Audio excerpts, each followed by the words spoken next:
laawol kisal ko laawol peewal e ɓantal. Alhamdulillahi rabbil alamin, wassalatu wassalamu ala rasulillah wa ala alihi wa sahbihi ajma'in wa sallama tasliman kathira. Amma ba'du, assalamu alaykum wa rahmatullahi wa barakatuh. ما زلنا بمشيئة الله جل شأنه في مواصلة هذه الآداب الإسلامية في هذا الكتاب صحيح الآداب الإسلامية لمؤلفه حفظه الله تعالى شيخ وحيد ابن عبد السلام بالي حفظه الله تعالى، في الباب السادس في كتاب الأدب مع الجيران. أرأيت الله تبارك وتعالى إذن جولين لادن صلى الله عليه وآله وسلم إذن يدي جو كتاب هاجوني دي دو نيدي جي إسلام ينكوجي اندي دو دفتره صحيح الآداب الإسلامية دمال ويتنغل الأدب مع الجيران نيدي جي دي وندو دي كوتدن ka toɓɓere jeegaɓire maka damal jeegaɓal woni siyanatu irdil jari wa malihi. ina jeeya e neediji ɗin wondude e kawtal maɗa ngal. siyanatu renugol irdil jari ɓandu kawtal maɗa ngal, wa malihi e jawdi makko ndi.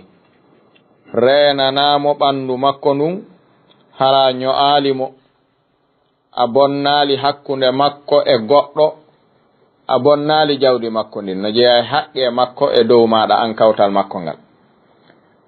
rawal imamu ahmad bi sanadin hasanin an al-miqdad ibn al-aswad radiyallahu anhu qala rasulullahi sallallahu alayhi wa alihi wa sallam li ashabihi ma taquluna fi az-zina qalu harramahu Allah wa rasuluhu فهو حرام إلى يوم القيامة. قال فقال رسول الله صلى الله عليه وآله وسلم لأصحابه لأن يزني الرجل ب10 نسوة أيسر عليه من أن يزني بامرأة جاره.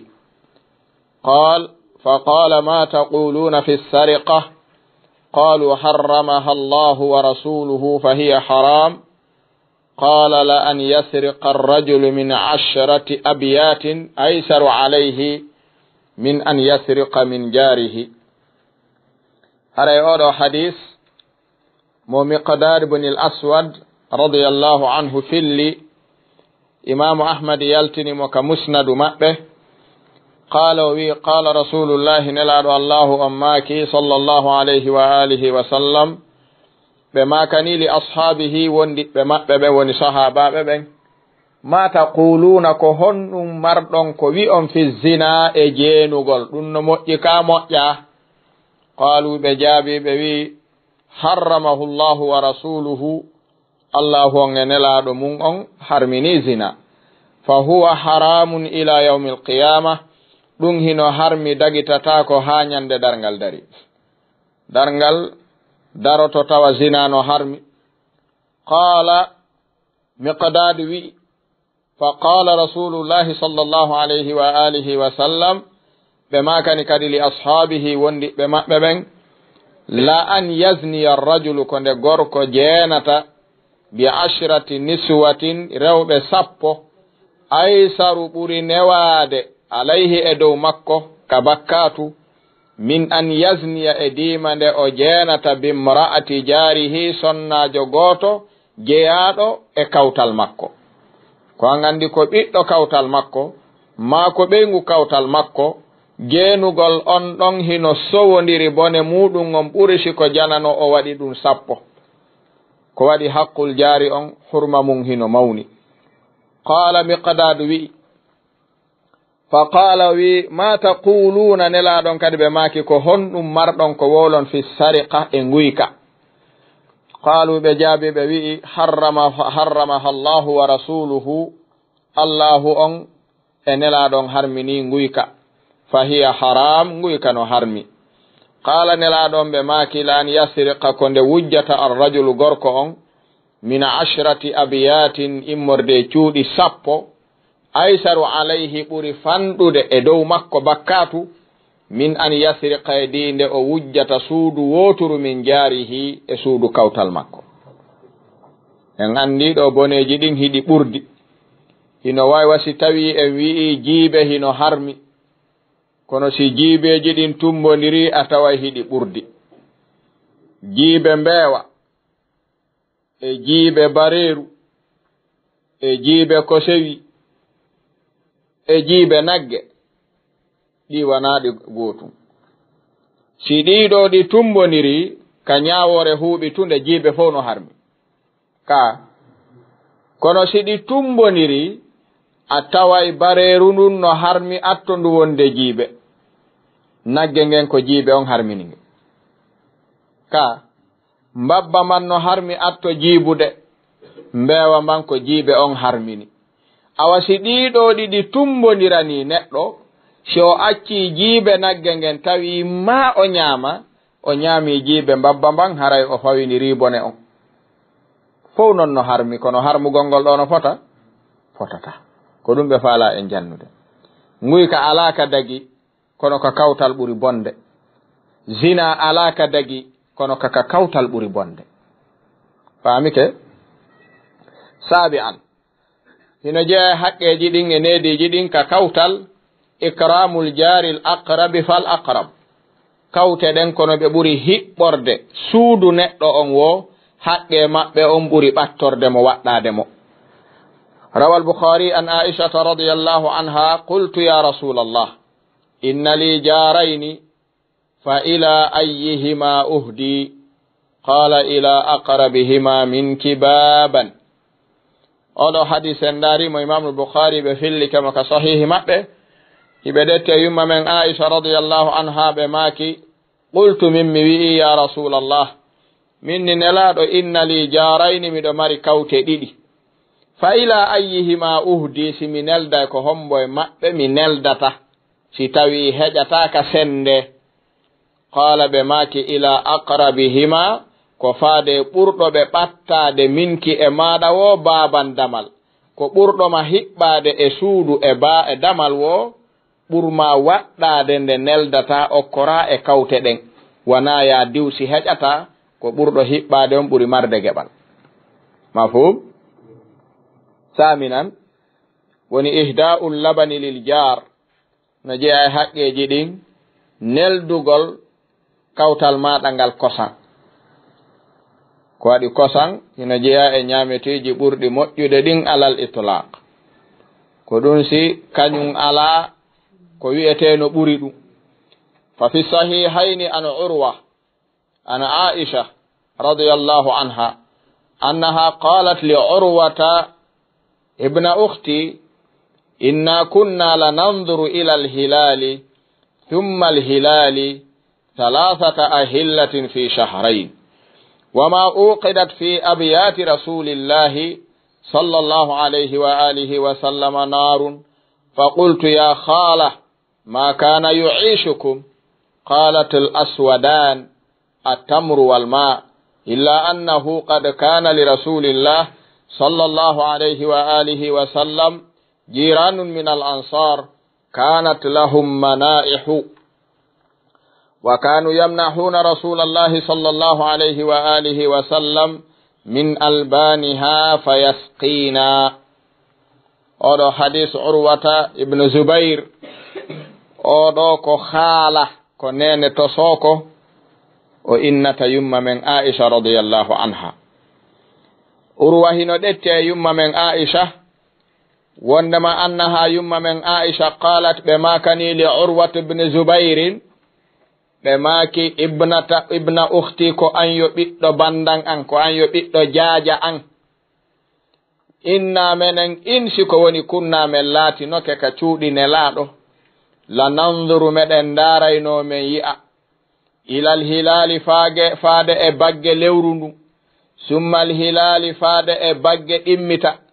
3 hillatin bagge tati ɗum wona fi shahrayni e nder lebbi ɗiɗi. harawa ma uqidatu huɓɓaka fi abiyati e cuuɗi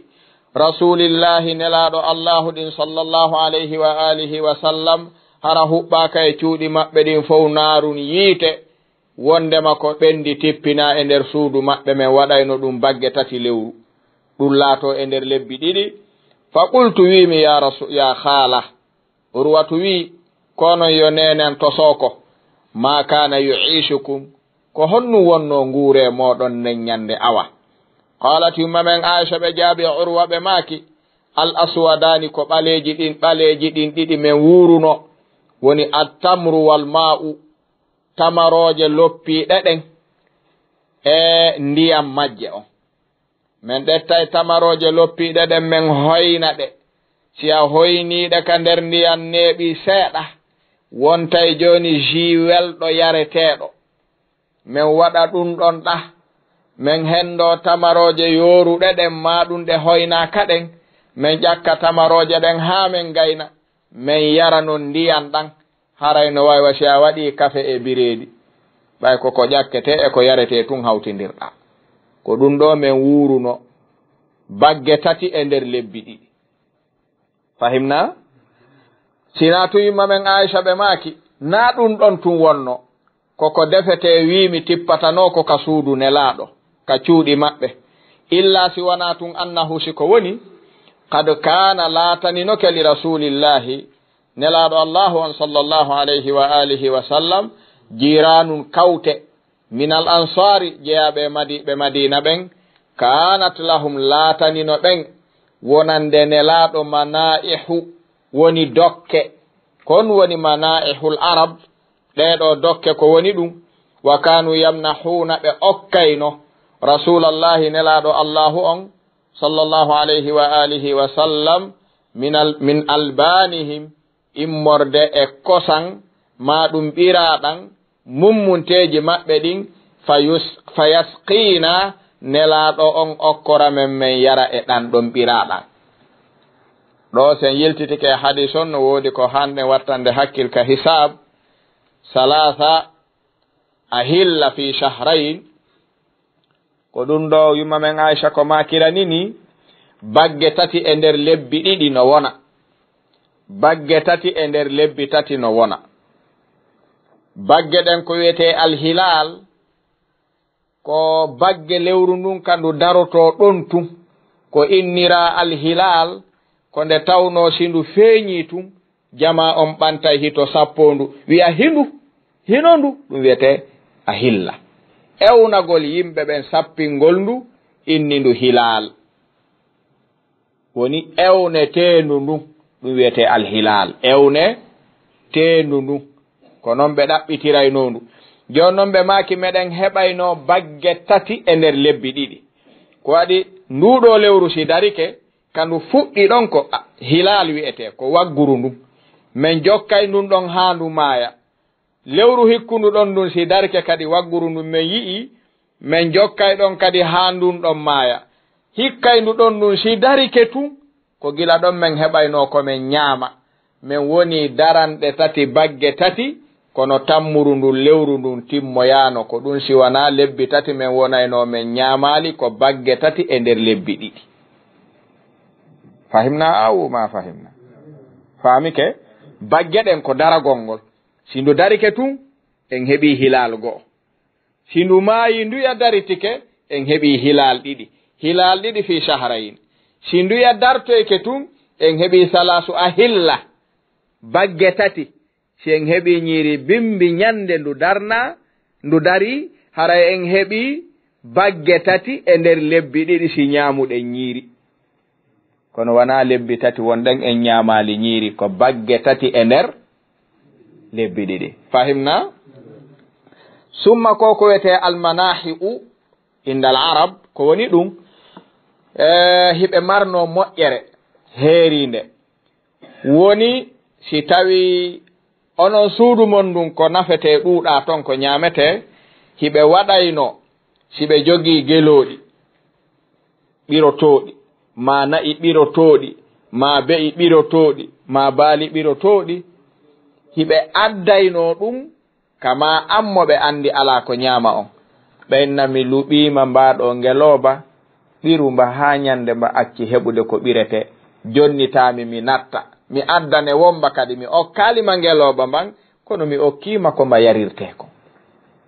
wiyetema naihu en faami joni no woduno ɗuɗuɓe addanaynoɓe ɗum nelaɗo adda ngeloba ma ɗum nagge ma mbewa ma baali hara yeyre nden no mari ɓira ɓenna nelaɗo min okki on sanega ɓiro si tawi yeyre nden yoori acci ɓira jonni temen men nattato men sanoya ɓikkoy koye muna ha arta kadi men addana on womba ko ɗum ɗon e tamaro on e ndiyam mum ɗan yumma men Aisha ɓe maaki men wonno wallitorde kono ko tippina e dow yiite ko defa ñaame ɗum men wonayno bagge tati e nder lebbi ɗiɗi si men heɓa ñiiri ɓenduɗi ɗum haɗano sunna yeyi ɗum haɗano diina dogi ka yo faamen yugol balɗe ɗiɗi men defali mi hooti ka nelaɗo lebbi ɗiɗi wonayno hara defaka goto hootano faami muñalngal ɓurdi moƴƴa taasi an hina jeeya e neediji ɗin woni adamu ihtiqari hadiyatil jari wa in kanat yasira no jeeya e neediji ɗin hakkunde ma e kawtal ma ko nelduma ko fanɗi wo ko fanɗi jaɓira ɗum teddungal e wattugol haqqil e mu'um hara jaɓirali wondude e jaasingol e fanɗingol ko waɗi dihal ko bernenkal goto fof ko yer ko mari kon okkata jaɓanamo teddina kadi hollaɗa weltori hara wi'ali siko ɗum ɗo nattu en faami fa fi sahihaini an abi hurairata radiyallahu anhu an nabiyi sallallahu alayhi wa alihi wa sallam qal ya nisa almuslimat la tahqiranna jaratun li jaratiha walaw firsani shatin ɓe maaki ka fi sahihain ɓe ɗetti abi hurairata radiyallahu anhu abi hurairata no ɗetti ene laaɗon sallallahu alayhi wa alihi wa sallam qala ɓe maaki ya nisa almuslimat kono yo sonnaɓe julɓe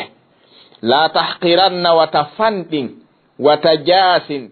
jaratun kawtal li jaratiha wonande kawtal makko ngal ko neldimo kon walaw firsina hay si tawi ko kormolu shatin dammol o warbi o neldimo taw o fanɗin taw yawi to yo jaɓu o teddina kono taw fanɗin fiino fanɗi taw jaasin fiino fanɗi taw ruttu fiino fanɗi taw ñirɓino fiino fanɗi walaw firsina shatin ko wiyete firsin ko kormolum kun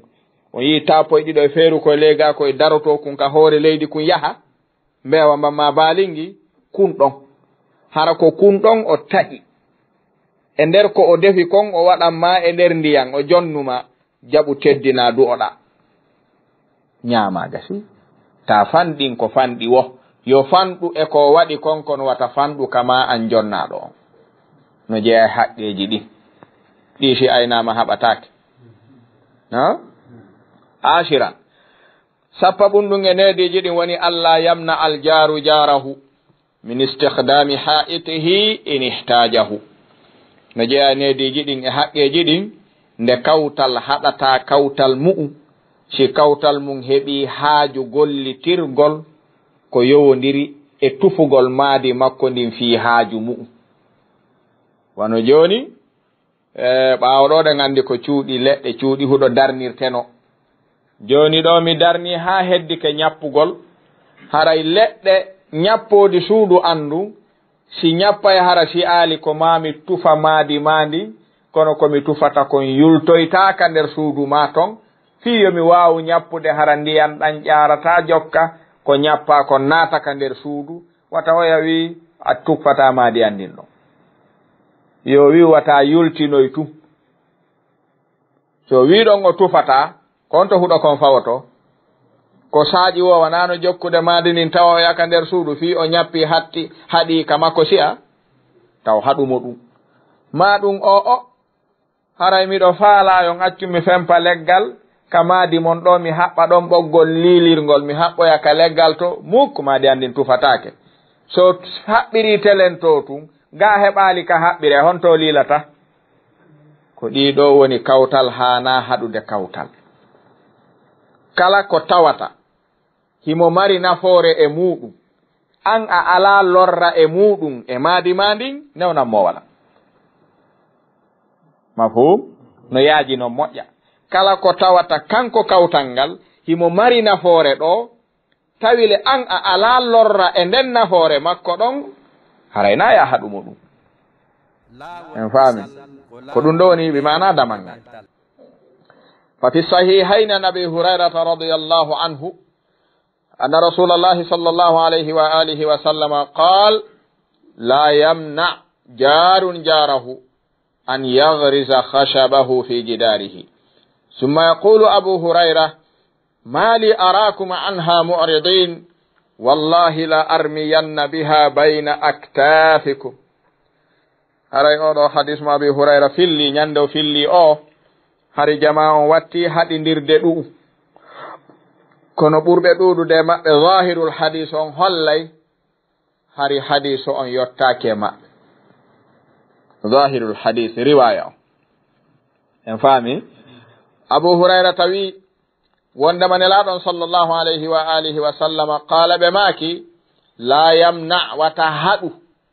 jarun kawtal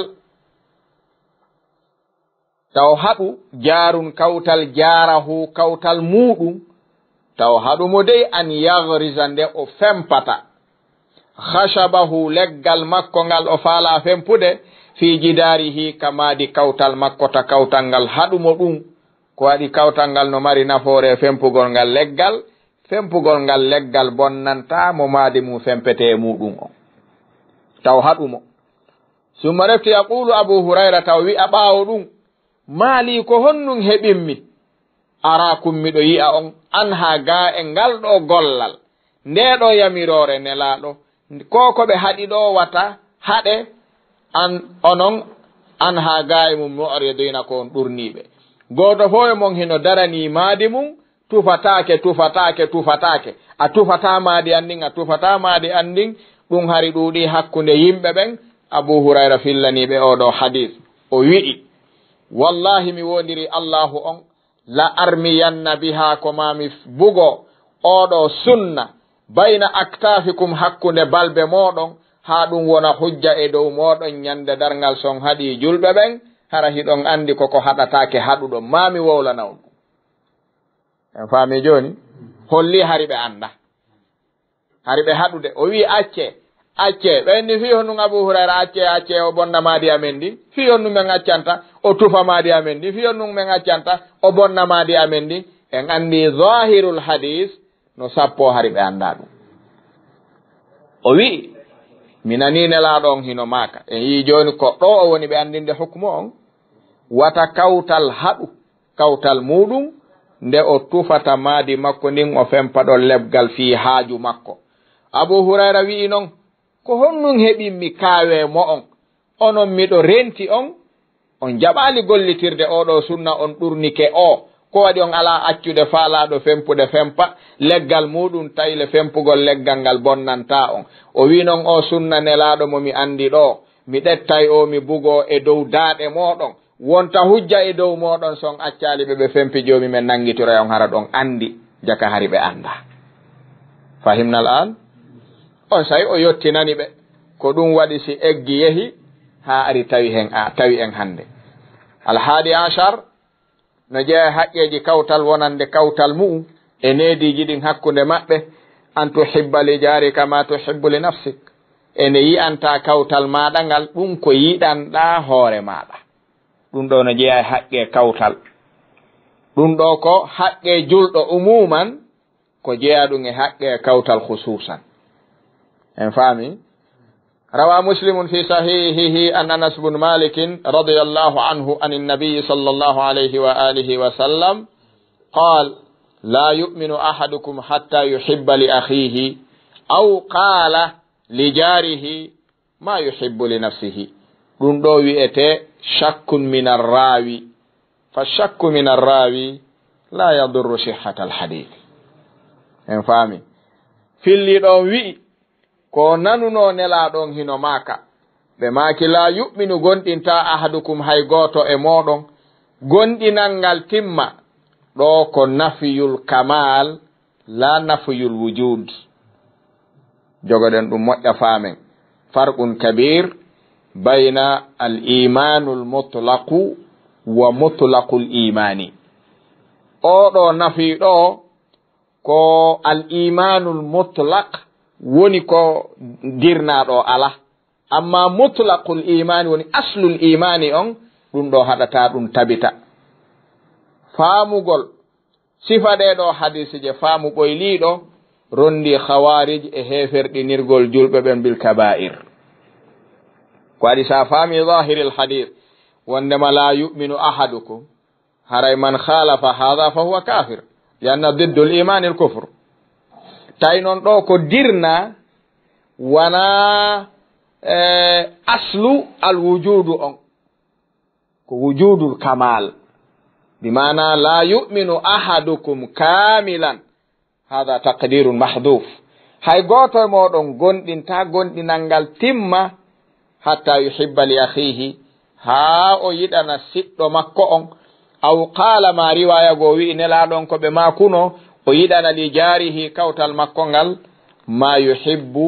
ɗum ko o yiɗani li nafsihi hoore makko idan hino jeeya e haq aljara ala jarihi an yuhibba lahu ma yuhibbu li nafsihi en faami ɗeɗo sappo e go'o hino jeeya e haanaɗe wattiteɗe baynal jiran ene si ɗeɗo toɓɓe sappo e go'o aynama hakkunde wonduɓe kawtiruɓe hawre soray hakkunde ɓe lurray ɓe sendete ɓe taƴodiray o we ko ɗiɗo aynete fiyo haqqe kawtal jonnite si ɗiɗo yeebama haray kawtal ngal yeebama len toro Allah subhanahu wa ta'ala yo arkiso en aynugol haqqeji ɗin o danda en yeebugol haqqeji ɗin hada wallahu ta'ala alam assalamu aleykum wa rahmatullahi wa barakatuh danda en yeebugol haqqeji ɗin hada wallahu ta'ala alam assalamu aleykum wa rahmatullahi wa barakatuh danda en yeebugol haqqeji ɗin laawol kisal ko laawol peewal e ɓantal